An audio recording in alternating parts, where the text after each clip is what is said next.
But it's good. No, I'm saying I like your book back there. Yeah, buddy, I had to plug it, of course. Absolutely. That's just what we're here to talk a little bit about that. Yeah. No, I mean, honestly, man, the vulnerability, the the way you're able to connect selling mangoes on the streets of Jamaica to B2B sales is incredible. I'm not playing. It's like Rick Ross Appreciate it, says, every man. day I'm hustling, man. It's one way or the other. Right? So, uh, Every day, every day, that's every right. day. I No, feel you. that was the pictures you paint in that book definitely bring me back to my youth in some regards. I didn't sell mangoes, but I remember starting my first business when I was like 12, just mowing lawns and washing cars for the people in the neighborhood. My dad had a push lawnmower, Uh-huh. the ones that didn't have a motor, and you kind of just spun around and around and around, cut the grass. The The things blade, that made muscles. right. The thing is exactly made a man out of you, as he might have said. But I'll never forget, he upgraded to a gas powered, a motorized lawnmower. And immediately I was like, hey, I want to go down to the neighborhood and try and see if I can make some coin doing lawns. And so he helped me put together flyers in his office and print them out in his old school printer. And yeah, and then so had a little hustle there early in the days, but you talk about selling out of necessity, and I think honestly that's probably one of the things that hopefully we can talk about is how that level of urgency seems to evade us a lot of times once we've gotten through the interview process and we've gotten comfortable in the role, and Mm, it's we kind of start coasting a little bit. And I was talking to another guest about this, and they were saying, look, salespeople know what to do, they just don't do it. And yes. it just there's layers to this, I'm sure of it. We can talk about all kinds of issues, but I want to get to the deepest area of that possible, because in life we're the same way. Like, it's human condition. Frank Cespedes was talking about this in our interview, and he's going into that about humans tend to take that path, the path of least Least resistance, resistance. right? And it's just human nature that way. So we got that tied into it as one layer.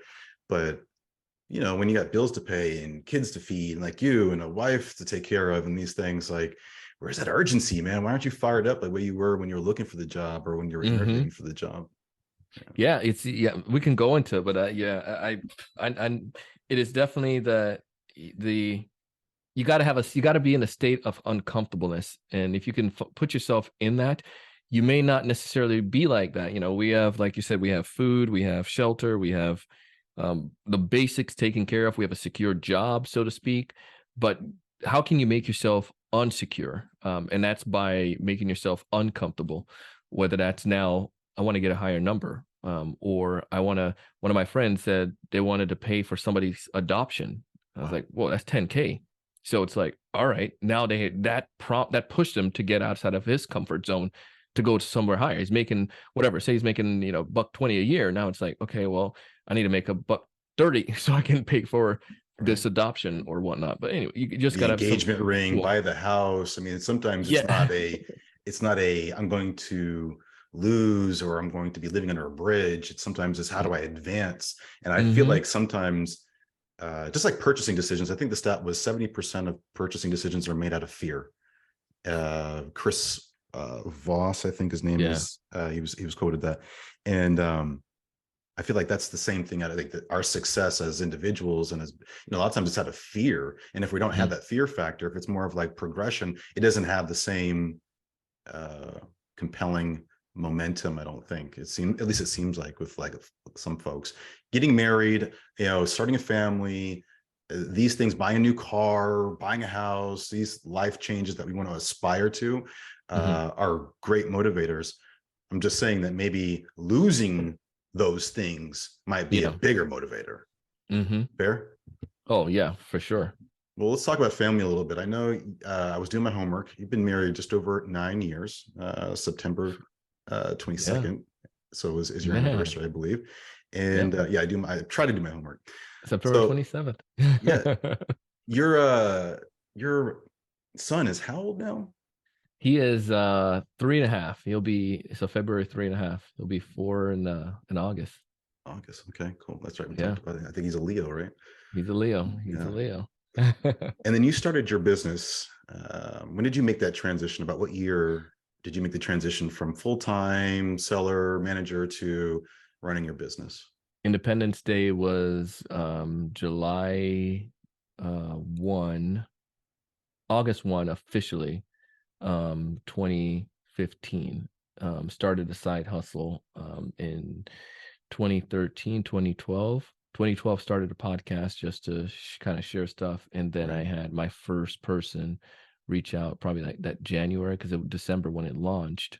And then it was Jose Diaz, first client, asked, could you help me with some sales? And like, sure. So I was like, I get off work at this time. Let's connect once a week. So we started working every Wednesday, helping him and his wife with their small business, helping with some sales and guiding them.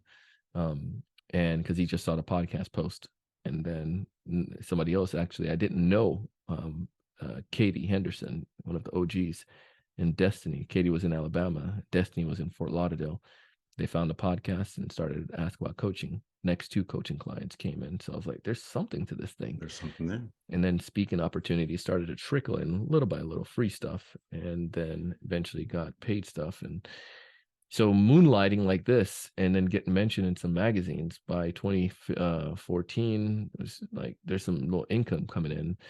2015, and I would study and listen a lot to books and podcasts. And there's this guy, he's a software entrepreneur, startup founder multiple times. And he said he and his wife had this discussion where she said, essentially, if you can make X amount of dollars per month for 3 months in a row, then you could leave your full-time gig. So share that with Christina, and then we adopted it. So it's like, all right, we need to get to a point where, and this time we were living in a 1-bedroom, 1-bath. She's like, you could take care of rent every month with your side hustle, not with your full-time gig, with your side hustle consistently. Then there's something valuable there where it's not just like a sporadic thing. So we did that. We had savings, you were in sales, so you're making decent money. Cars, no debt.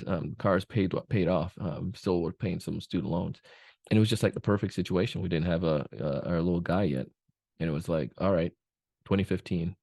And I was working on this deal, and I was still reluctant, though. Go back to what you're saying, being uncomfortable. I was reluctant because I'm like, yeah, do we really want to jump? Let's see how long we can keep going. But I was working on this deal. It's about $1.50, and then I was going to get my 10% off of it. City, county governments takes a minute to get those people to move and to change. Our average deal size probably was like 30 to 50K. So this was a bigger size. Double size, nice. And it was taking a minute. So then our CEO, he came in a part of the deal to help with the last mile, and then he totally changed the deal up at the very end. The school district was giving us the money. They're like, all right, we got our budget. Here's the 150K. And he's like, let's do it over, let's do it where you can pay over years. So he's trying to move to help the company be recurring revenue model. Yeah. Because he wanted to he was trying to sell the organization. Anyways, so I was like, hold on, it's going to take me 5 years to recruit that 10, maybe 11K. And I was like, that's no way. That's stupid. So I got really ticked off, and it pushed me over the edge even more so at that point. And I was like, imagine if I had done this by myself. Could I do this by myself? Could I sell my own product and service? So I made a leap. One of my friends had a company. I said, all right, can I do some commission sales for you guys while I'm making some money with the podcast on the side, and then, develop my stuff? So they said, yeah. So I jumped ship in 2015. Didn't really do too much work with them. I just went haul in TSE, and my first speaking gig was out there in California. It was a referral.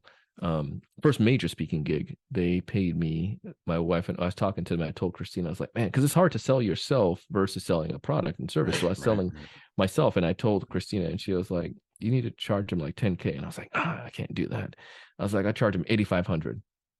It was 3 1-hour speaking gigs at the different several universities. That they several campuses, and I was like, all right, I can do that. Anyways, but I said 8,500. They didn't bat an eye, and they're like, cool, 8,500. I was like, you wish you would have said 10 now. But then it taught me something, though, Derek. Yep. Like that day, I was like, hold on, I spent a year and a half battling for 10K, and I just made this in like a matter of like I don't know, like Call it weeks. the 3 hours, yeah, or whatever those Yeah. sessions were. Mhm. And I was like, what? So that's when it was like, screw this. So sat down with my boss. I have an audio somewhere. I have to find it on probably one of my old phones, but I recorded myself in my office, and I was like, people are saying, you're young, you're trying to do this as a sale, how you going to coach people, how much experience do you have? And I was like, well, I've had enough experience from high school really, and then from college, and then from the years that I was doing it in the for the companies that I've worked for at that time. So I was like, a good 7, 8 years underneath my belt. I'll just do this as a side thing. That was just like formal selling, not like the stuff from before from the book or anything like that. Right, right, right, right, So right. I was like, all right, I'll do it. And the people that I was helping, they were making money and they were being successful. So I was like, screw that. So Proofs in I the took a pudding. chance on myself. So I betted on myself and haven't looked back since. And now we have teams, and now we have a second part of our company at TSC Studios where we produce podcasts for other brands, and we're going to break that off into its own entity. And we have the sales evangelist. I have 2 textbooks. I have the sell it like a mango. I have a sales planner. Um, and we work with people all across the globe. So now it's like, yeah, sometimes you got to take a risk on yourself. So Man, I love that story. Major inspiration right yeah. there. Yeah, that's, you make it sound simple, particularly the family dynamic. I got to give it to you. And Yeah. I know you have a strong faith and belief system that you lean Yeah. into, respect that highly. But talk about the stressors in the family a little bit. I have 3 Hmm. daughters. They're grown now, but when I started doing my own thing, it wasn't easy. No And way. I wasn't the best at juggling things. And we still talk about this day, and they kind of make fun of how dad was always in the lab. I was cooped up in my, office, aka my bedroom, where I had my desk, in the corner, trying to figure out how I was going to make this 3 link thing pop. But Yeah. it put some considerable stressors on my family, and I know it was tough. But if you were to be a little vulnerable here with us Hmm. and genuine, like, you didn't have the little man yet, but I'm sure that was something that was in the horizon you were planning and aspiring to, and you wanted to start a family. Yeah. So, jumping off and doing your own thing and betting on yourself and facing those headwinds, that's scary stuff. And, Hmm. I know you've been married for a little bit of time, but talk about the stressors in the family dynamic, and how do you overcame that? Yeah, I mean, there was so even though they had the plan to, we're consistently bringing money in, and but you still would find those times where it was lean, because here's what happened when you're an entrepreneur and you're starting a business and you're editing and you're doing all of the stuff yourself. Fortunately, I pushed off some of the podcast stuff, so I didn't have to do that. But the point though was, I found myself, especially when I was doing consulting gigs with clients, it was a feast or famine. You would do a lot of outreach and prospecting, speaking at events, getting leads, getting ops, and stuff coming through the podcast, and then ease off the prospecting gas and your pipeline become meager, and then you're fulfilling. And then all of a sudden it's like, holy moly. And those times where it became meager, it was like, that's where the stress came in. Christina was working, but it was still kind of like, hey, come on, man, they ain't Right. looking too pretty. I mean, you don't have medical benefits through this way. You're paying your own Yeah. taxes, right? Like you said, you're servicing clients, and that takes its own, Oh, right? That's so weekends, evenings, early mornings. I imagine early mornings. you're, It was oh, there's. okay, I'm an early bird person, so okay, early mornings were like gone. So that's when I took the time, and then the days would run longer too, at times as well. mm, So Christina comes home, and then it was like we wanted to. She want to shut off so we can have dinner and so forth. And then sometimes you want to pick stuff up later on after that. And then the weekends, it was like, all right, we got to give we still got to spend time together. We got to do stuff with our fam. So where are you going to work? Because it's very easy to just get locked into that computer and right, keep going. And there were some times where it was like got frustrated. The hardest thing that the biggest wake up call, and the was probably the hardest statement Christine ever told me. She said, "You're here, but you're not here." And then I was like, oh. it's so hard not to make it about you, and Yeah, like, want to talk about all these things moving around yeah, in your head, but man. yeah, you And were it was just like present. even if I didn't have my phone, like if the phone was down, it was still like. And then the other crazy part when Caleb came along, um, there were some pictures that, because it's the generation where everybody always have taken pictures, and I was looking at a bunch of the pictures, and it was like probably like 10 pictures in a row, and probably about maybe 60-70% of those pictures, Derek. When I looked at what Christina was posting, the pictures she had, this was me on a lot of the pictures, like Oh, that's answering deep. emails and going, and then I was like, For those that that does are on not look audio good. only, he's looking down at Yeah, his phone. We know the yeah, motion, right? Yeah. yeah. Because it's like it's again, and now so that statement was you're here, but you're not here. Your phone is down, but you're a zombie. You're in zombie mode because I'm like thinking about the next thing, thinking about the vision, thinking about how I want to do this next email, thinking about this client. And then the stress too. She would know when it was like getting stressful when I would, maybe someone send an email like, "Hey, this didn't work out," or somebody had an issue, a client had issues, and I would want to jump in and take care of that. And it was like, okay, I know you're upset. So go take a break or something like that. And I was like, no, I'm fine. And then she's like, I know you're upset. And that starts the tension. So you had those times where it was like, you had those situations, and I had to come to grips and come to learn. And those were some humble moments, and take a humble pie, like to say, Right. is it worth it? And I had a couple, and here's, you really want to get vulnerable now. So, my best friend's dad, he passed away, I want to say 2.5, maybe 3 years ago. Um, and he had several strokes. He ran and grew a business, to a, $1 million, several million, whatever now, business, and employs, like, I don't know, they've grown like 80 people, and they're in a medical field. And he grew this thing from like the ground up, like starting in the 90s, working late. I mean, I thought we think we work, but dude was doing mobile X-ray. So you go into these facilities and you have these X-ray machines, and it's 24 hours when a facility need X-ray. So you're getting up, you're going on 2 hours of sleep. So, and his family has heart problems. So long story short, he eventually, you wear and tear, and eventually the company grew and so forth. But that health side came as an impact, when it came to like he had a stroke, and then he had cancer, and he passed Oh, away. wow. Wow. I'm sorry. And yeah, and he was like a second dad. He gave me Think and Grow Rich, and wrote his testimony about how that shaped his future and how it helped his business. So that's my first business books, that I got in high school from him, end of high school. And then I took so he was like that second dad, and I lived with him for a while in high school. In the book, if you sell like a mango, we talk about that's the family. So it's like my second family. Right. So when he passed away, and I was like, oh man.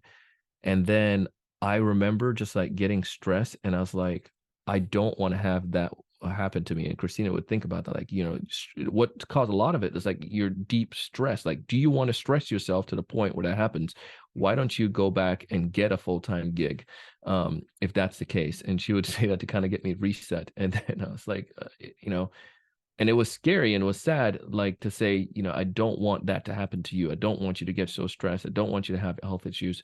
I want you to be able to have a good, like, to live and to be here with our family, Right. and to be present.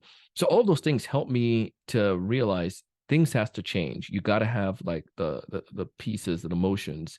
And we went back, and especially when Caleb came along, I was a nighttime person for that. So she was in the daytime, obviously, with him, and we retired her so that she can be home. And that was one of our Nice. big things, so that she wanted to be at home with Caleb. And at that point, now he's going to start school, so now it's fair game. She wants to go back out. But but during that time period, though, it was like we need to put processes in place. We need to have things that's going to work. So even with my team, we have to say, okay, they're like, Donald, you sell. That's your thing. You're in front. You're doing these podcasts. You're doing those things. We need to take more off. So we started developing that, and my executive assistant took a deeper role, where she was like becoming even more effective and helping me to make sure I'm doing the things that I needed to do. The other team members, we delegated, because it's so hard to let go of stuff when you're the business owner. Right. And we, our And sales you're so team. used to doing everything yourself. I mean, I'm Yeah. sure it sounds like you And your delegated a lot way. early, but yeah, it's your way, and that's a big trust factor there. Yeah, and so the marketing, and we started, so those things came in, but then the times at home, that was the huge component where I was like, we need to, when I needed to get home a certain time and needed to shut off a certain time so that I can be there for my family. And then in the mornings, I needed to, I can get up as early as I want and go work as early as I want, as long as by 6:37 when little man's getting up, I need to be there and I take care of him until I leave to go physically to the office. And then Christina would jump in and take over that point. So by doing that and just making sure that I took on my part and make sure that I was a dad first, well, a husband first, and a dad, and then an entrepreneur. When I put in that order, it made a world of difference. Yeah, that's an important lesson for those that are looking to make that transition, because it's, the support system plays a big part of it, and you don't want to overburden the support Mm-mm. system, and at the same time you don't want to neglect and not be present.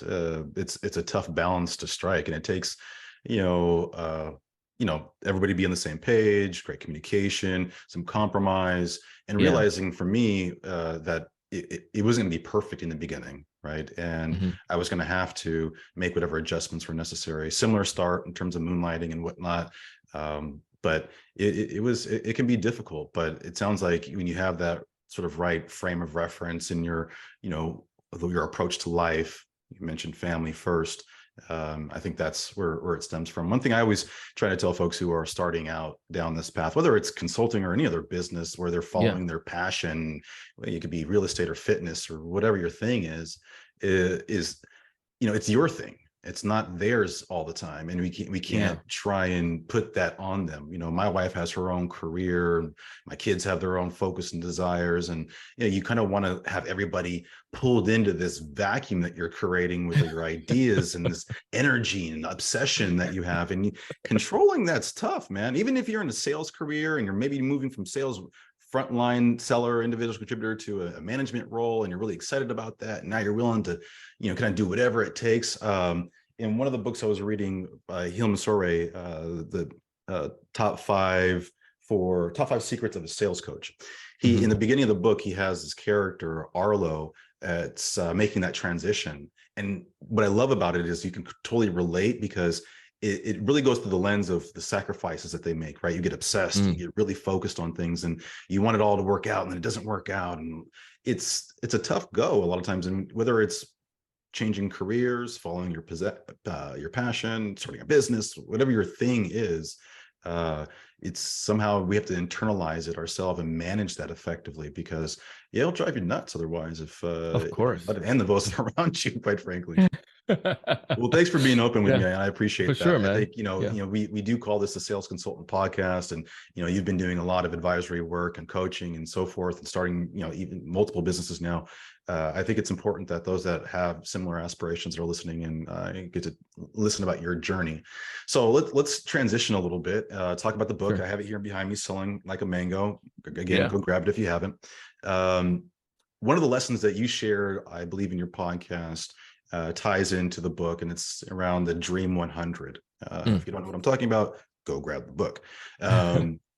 But selling with insights, I think, is the topic that I want to jump into now. And that you had mentioned how being effective in your outreach and building pipe, lessons from 2022, taken in 2023, are all around selling with insights and being smart Mm. about your targeting and these sorts of things. You even list out questions that we should be asking our business ourselves as we shape that ideal customer profile, and then learn everything that we can about them. So talk to me about this lesson and why it was so important to you, and why are companies getting it wrong, and what should they do to get it right? Yeah, I mean, I think it's one of those things that's forever being molded in the right way. I read The Ultimate Seller Machine by late Chet Holmes, and when I first got into B2B sales, and it was like I listened to it. I had the book and the audio, but I was listening to that driving across the state of Florida doing for my sales job, and I learned so much from it, Derek. But then, um, the Dream 100 concept is that you really focus on a small group of customers, of prospect. And now for our team, we even break it down. So it's really like comes down to like the Dream 75 because there's Mm, three of us. So we have 25 accounts that we focus on for each month and a half, so to speak. And we're going deep into those accounts, multi-threading and trying to connect with different people in an omni-channel approach. But even now, so beyond that, just like beyond having folks based on the ICP, people who are ideal customer profile who fit a certain demographics and so forth. We're trying to go deeper on insight. okay. And what I mean by this is like applying the triggers. So triggers are there. So you might probably listen to ICP triggers and then insights. So ICP VPs of sales at maybe a SMB or a mid-market company is would be good. Like that's where most people stop. Like say they have a certain Right. revenue range, they have a certain number of employees and so forth. The triggers then could say, well, what we've seen to be best are new VPs of sales. So maybe a VP of sales at these new company at this certain industry, certain size, and so forth. And those are some of the triggers. We also like to see, we use Navigator to see if somebody's been active on LinkedIn for the past 30 days. That's really cool for us too, because now if they're active on LinkedIn, there's a high probability to respond there as well as through email. So we have a couple of those triggers. And then now the insights could be such something to the nature of maybe the company is growing with headcount. They're hiring new folks, new sales team members, or perhaps another insight could be that they just receive some level of funding or whatnot. Hmm.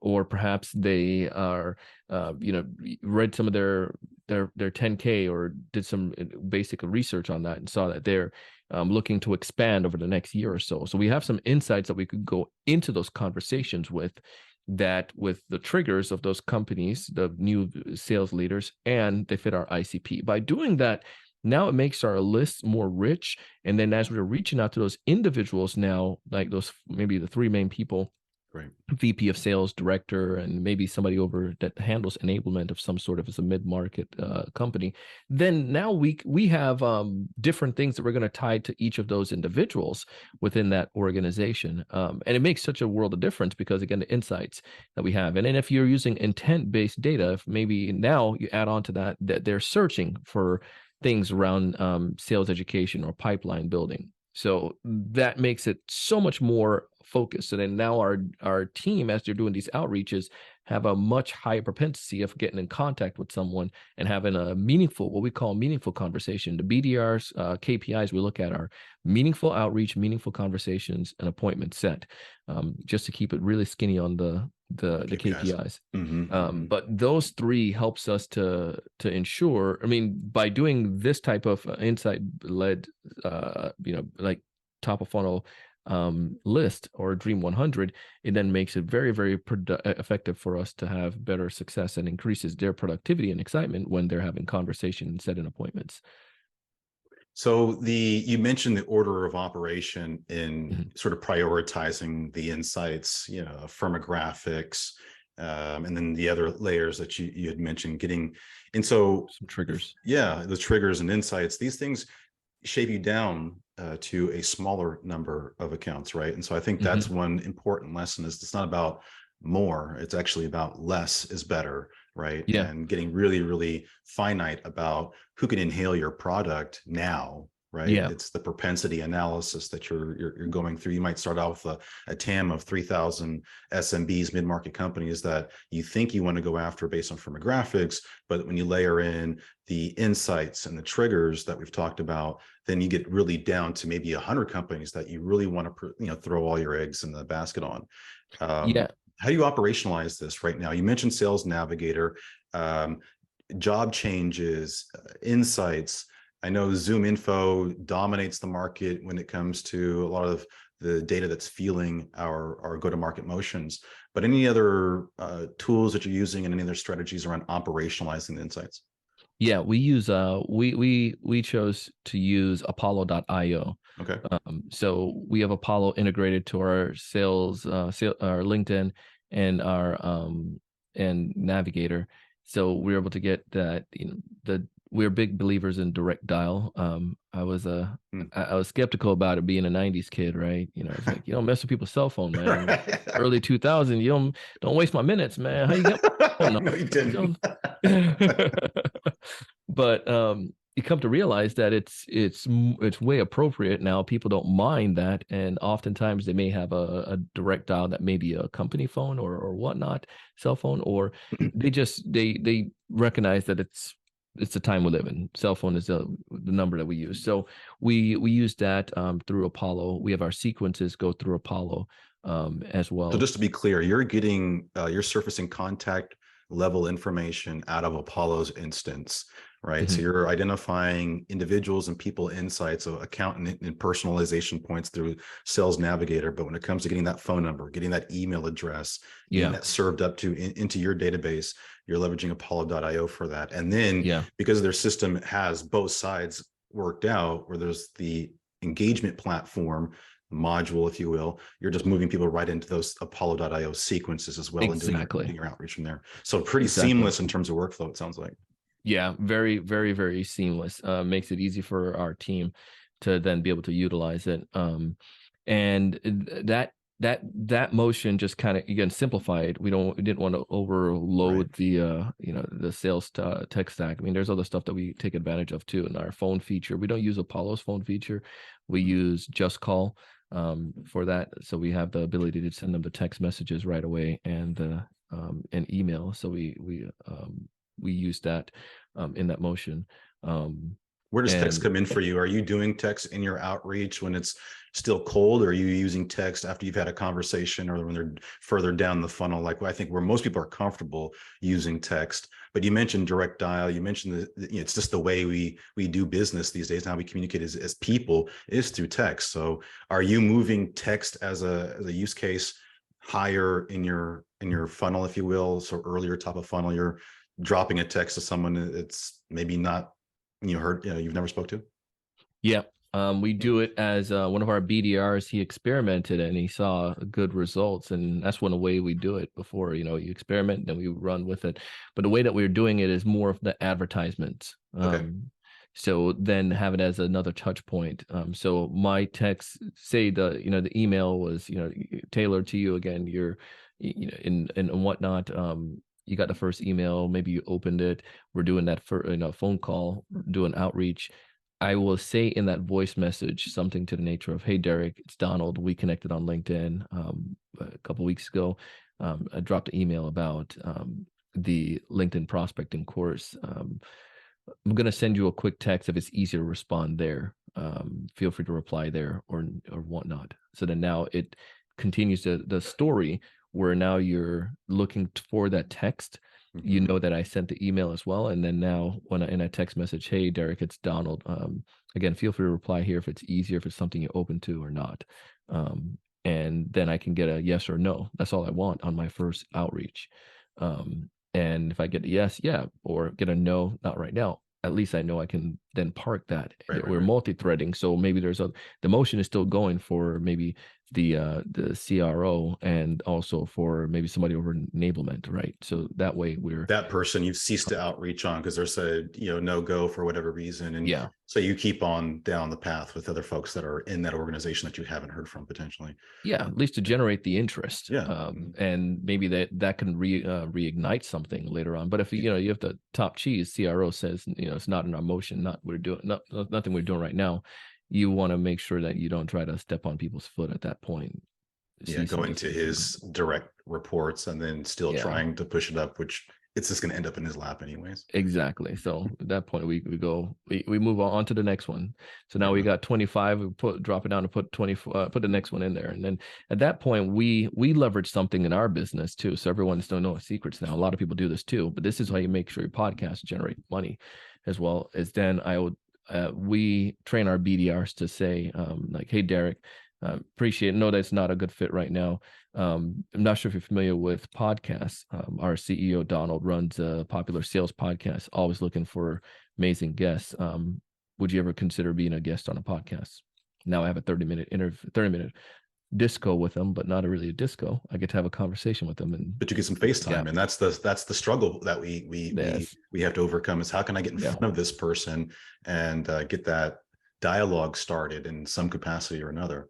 yeah, That's tremendous. I yeah. mean, But yeah, it's not everybody has a podcast yeah, that where their podcast is tied to their their business. ICP. Yeah, So that's, but to your point, it's continued value. It's yeah. another way to keep the conversation going. And it's not, you can't bring everybody, but if there's a good fit, we recognize that they could. I do a pre-interview with them. If they can't really bring value, I'm not going to just bring them on, because that it hurts the show.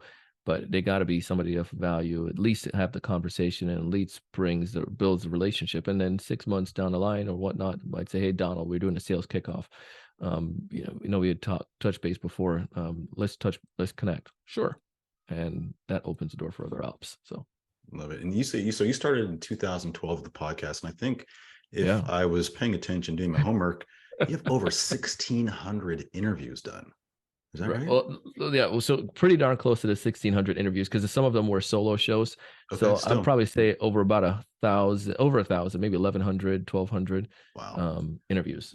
That's I was talking to someone recently who has a podcast. It's around career advice, and they've been running it, kind of as a side hustle for the last 5 years, and they have somewhere around 80 episodes. And I'm just getting started now, and so I think this is probably recording number 6 or 7. So when I hear 1,000 interviews, 600, you've had to learn just from that alone, and that's what I'm doing this for. I'm really doing this to learn from the best in the game. Kind of like we were talking about, like I've been on your show and we've talked, we know each other, but trying to build on that dialogue and what can I learn. But so I mean, 1,600 interviews, what have you learned? If there was one thing, it's a sales podcast. This is the 1,000 interviews you've done with thought leaders and people out there that are changing the world of sales. What's the number one most consistent thing you hear and that you'd share with my listeners? Master the fundamentals. Because if you go back in and you categorize all of the episodes, you go back in and you do, you listen to it. People have different ways of doing stuff, but the top performing sellers, they become creatures of habit, and they master that craft. When you go back to what we were discussing, the dialoguing about it at the very beginning, sometimes you get comfortable and you start doing the certain things. Like, say, for instance, maybe they're not actively connecting with people on LinkedIn anymore. Perhaps you're not doing your phone calls, like you're building your outreach calls anymore. Maybe you slack off a little bit on really getting the deeper information in the discos, because you're like, I think I could do this. You got lucky and closed some stuff in good times, Right. but then now when it's getting a little bit leaner and you need to really ensure that there's like meat on the bones before you can create an op and for it to progress, maybe you skip a step and not include someone. Maybe you don't do the follow-up emails anymore after you had that conversation with the prospect. Those things start one follow-up email is not going to missing one follow-up email or recap email is not going to cause an impact. When you start missing all your follow-up emails, when you start missing out on those prospecting, when you start not going deeper in your discos, then you start having crumbling in your pipeline where deals are not as secure. But again, going back to the 1,600 episode, if you were listening to everything that people would share, a lot of it weren't like futuristic, esoteric type of thinking. It were like, this is how I did blocking and tackling. And those tend to be the funnest, the most exciting episodes. And this is what helped me to get where I'm at today. And the strategy, like even yesterday, I did a episode on what elite sellers, JR Butler talking about what some of the elite sellers are doing. And it was like, it wasn't like, again, revolutionary, but it was the way that he has a system around mastering the fundamentals. Like, bro, you can't get past this. And you go all the way back to episode number 6 with Justin Sua, when it was the top 10 habits of top performers. And it was like similar things. They have a schedule, they get up, and you got to be disciplined. But that's the biggest takeaway that I've seen, Derek, is master the fundamentals and to be disciplined. Love it. You mentioned you have a LinkedIn course. Yeah. LinkedIn prospecting course. What can you tell us about that? And what should people? I mean, we all know the connect and pitch thing isn't working. So, and I saw your post today. Just saying, just because I connected with you and accepted your invite doesn't mean it's a green light to start pitching me. And I feel Yeah. the same way. But I'm sure your course is more holistic than that. So, what can you tell us about it without giving away the goodies? I'll give you the goodies. I give it all away. The strategy that I follow, and I stumbled on this, was connect, share, and engage. What I mean by this is that LinkedIn. So I'm a part of the content creator with LinkedIn, and I had a coach with LinkedIn. And I was able to connect with them, and he was coaching me, and I was like saying, he said, it was some stats saying like how many the percentage of people who post on LinkedIn. LinkedIn tend to be the platform where people, a lot of passerbys, but they don't necessarily want to post. But it was 1%, and he said this was a 2019. He's like, no, the actual number now is 2%. And so think about the way from when the LinkedIn first started, way back then, to where it was in 2019. At December 2019, 2% of LinkedIn users were posting content regularly on the platform. 2%. So 2% of people were getting billions of views. And just to understand how social media work. So if let's say that there's I'm making this up, 10 billion views this week, and 2% of people, that 10 billion views are going to those 2% of content producers, people that are posting stuff on LinkedIn. I don't want to get, let the cat out of the bag. If everybody else don't want to take advantage of it, it's kind of like the wild, wild west with LinkedIn. So right now, so you can get a lot of land if you're sharing relevant content. So I was like, holy crap. And then the other thing with that too, even one of our clients came through our course. He was saying, man, I'm posting stuff, but I'm not getting people. When he did a basic audit and look at who was on this platform, if you're just filtering your connections, he saw that maybe, I think it was like maybe 10-20% of his connections were actually people who could be ideal customers. And I was like, that's a problem right there. So what you want to do on a day-to-day basis, you want to send personalized connection requests, even if it's just 5 to 10 personalized connection requests to people who are going to be your ICP. That even if it's just an ICP, they ain't got to be all the triggers and all that stuff, but just ICPs. I need people who potentially could buy from me to see the content that I'm going to share. So daily setting that up. So let's say I reach out to 5 people a day over the course of a week, 25 individuals over the course of a month, 100 individual. I'm talking 5 days a week here. And let's say half of those people accept my connection request. That's not pitching right there, guys. It's just building your base. So now I have 50 people that are VPs of sales that are connecting back with me and that are open to, my Are you content. putting any special note in there? Are you blind connecting? Are you reassuring them? I promise there's no pitch to follow. Oh, I do. I joke with that sometimes, but I personalize. And one of the things that I teach, I'll give you a quick example of this. I learned it on a webinar that I did with Sales Hacker, and I can't take credit for it. I think it was Mandy. I can't remember her last name now. But the company that she was with, they're talking about how that one of their BDRs were focusing on doing a connection request based on location. So let's say you're in LA, right? Northern California. So Northern California. What city exactly? Turlock. No one on here is probably going to know it, but I'm 2 hours east of San Francisco. So I might find something on Turlock. Maybe it's a couple restaurants in Turlock, and I might say, "Hey, Derek, I never heard of Turlock before, but we're planning to go through the going to the redwoods." Get my attention. But we're planning to go to the redwoods, which we really were, and don't know if quite that far. But if I get off the beaten path, any restaurants you recommend that I check out, or is ABC Diner really worth the hype? And it starts conversation. But if you could find something based on location, another one is like Miami. Folks might say, hey, out of curiosity, what's the best spot in Miami to get a Cuban coffee if I have a long layover?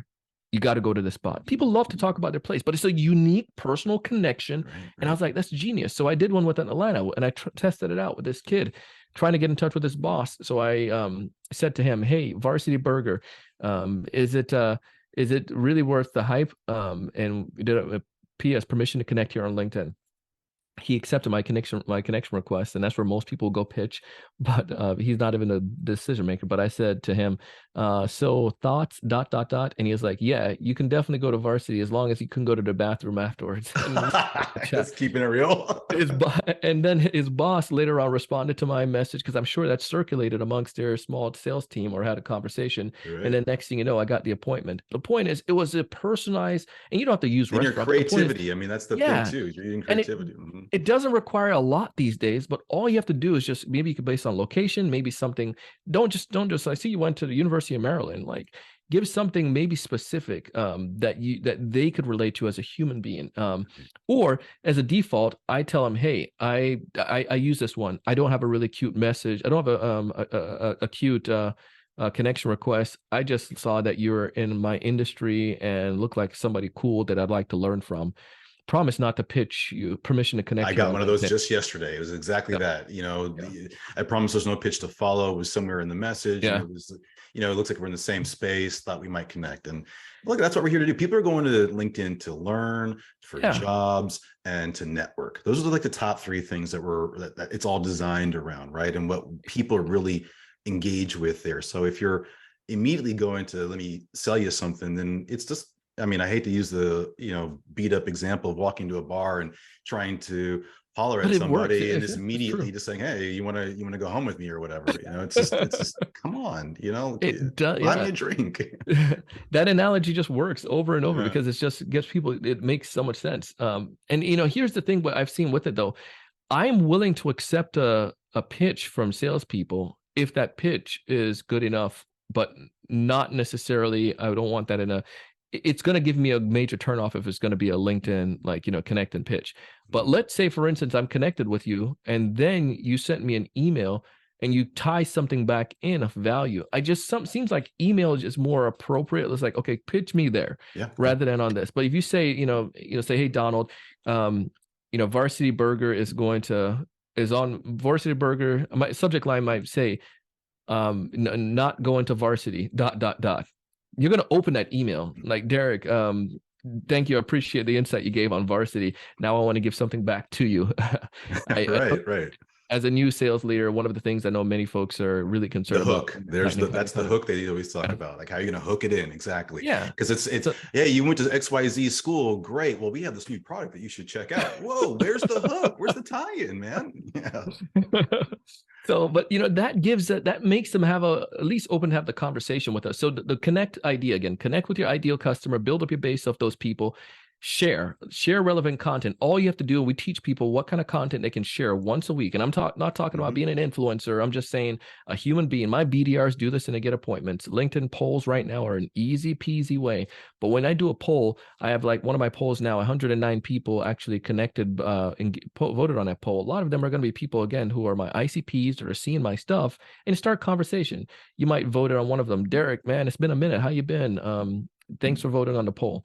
Or the latest one that I had was somebody, example in my inbox right now, somebody was an ideal customer. They engaged on my post. And then I started a conversation, and the conversation message now to them is easy. It was like, hey, BJ, I saw that you engage on my recent post. Permission to connect here on LinkedIn. And then it was like, yeah, sure. And that started a conversation. We have a conversation thread going on now, BJ and I. But the point is, it's human. It's just having a conversation. So you connect with your ideal customer, you share relevant content, whether it's like poll or think about what are some of the challenges that VPs of sales are facing, the top 10 questions that they might have. Right now, if you were to think about that, and I know those, but I think about it from like your industry, your ICP. What are the top 10 issues or top common questions they have? And write a post about that, and share. And then now you follow up on those posts. You engage. That's not pitching, but you connect on those posts and you start conversation. Like, if you did a nice comment on it, or you're potentially a good fit, you're a second degree connection or third degree, but you engage on it. I'll say, hey, Derek, it's Donald. Really appreciate your thoughtful insight there. Permission to connect here on my post. Permission to connect here on LinkedIn. And then I might say, Derek, out of curiosity, you mentioned that your team, you don't do any type of cold outreach. What do you guys do? Start the conversation. Right. Derek is doing something, and we start chatting. Blah blah blah blah blah blah. What would you say the biggest challenge your team's facing right now when it comes to like growing?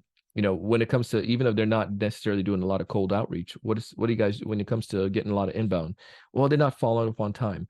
Okay. Well, if you're, unsolicited advice, I might send an audio message at that point. Here, if you are open to it, here's a tip that I've seen that's worked for my team and some of the people that I coach. And there's an episode you can check out as well.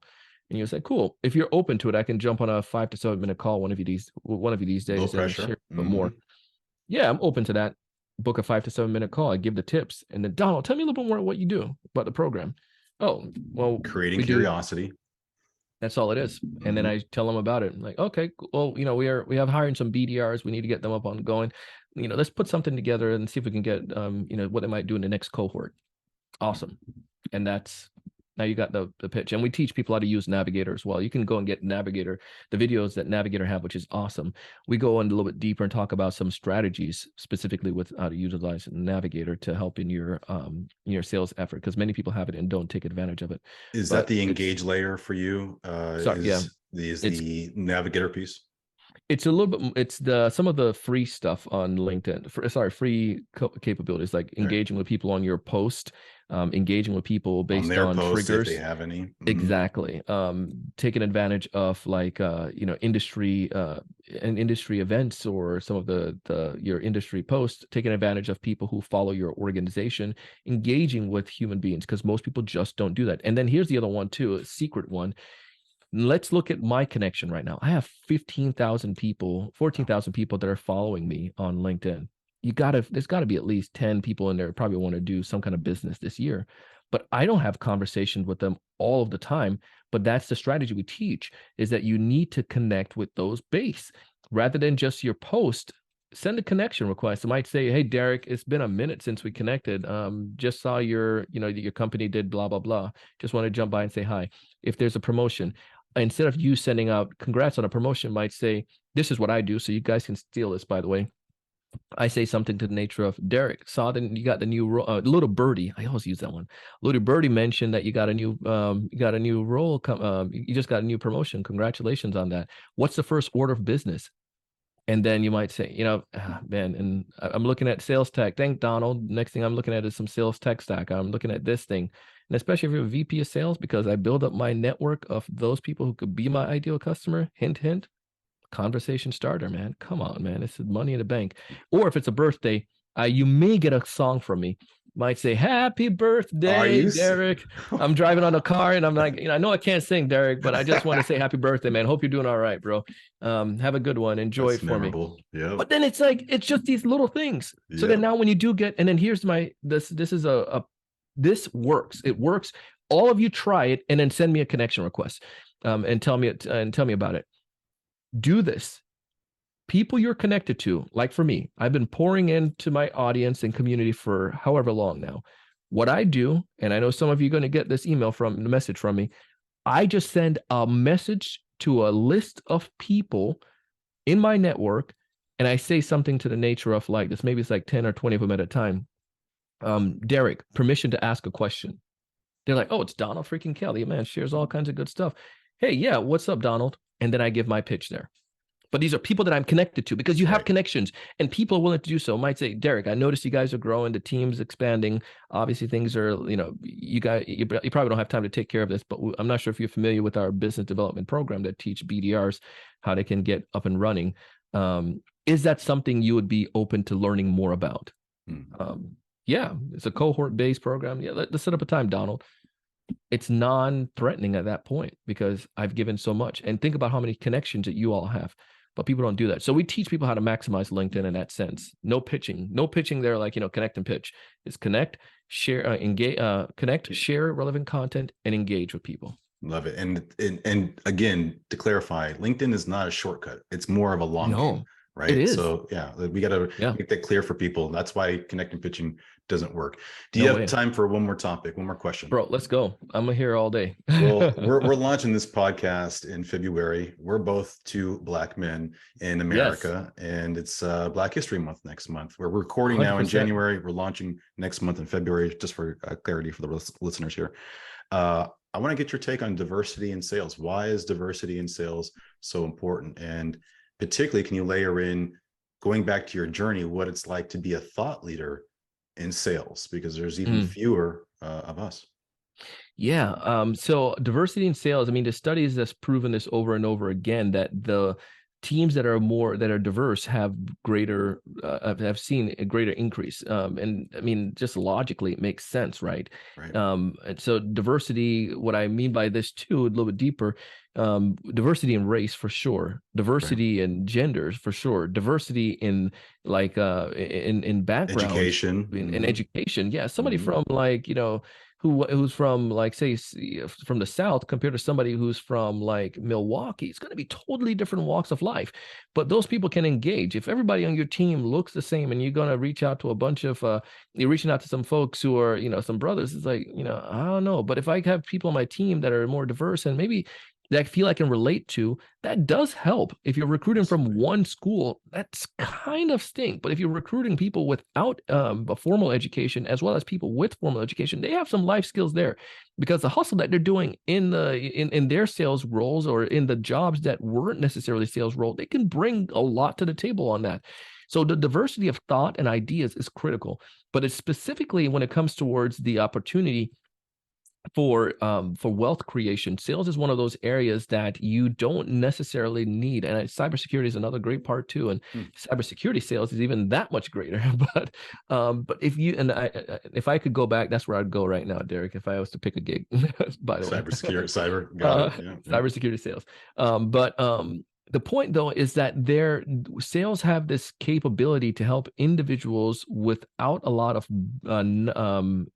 experience, years of experience, like a doctor or something like that, to be able to enter in a short period of time, generate decent income, and to be able to help create generational wealth.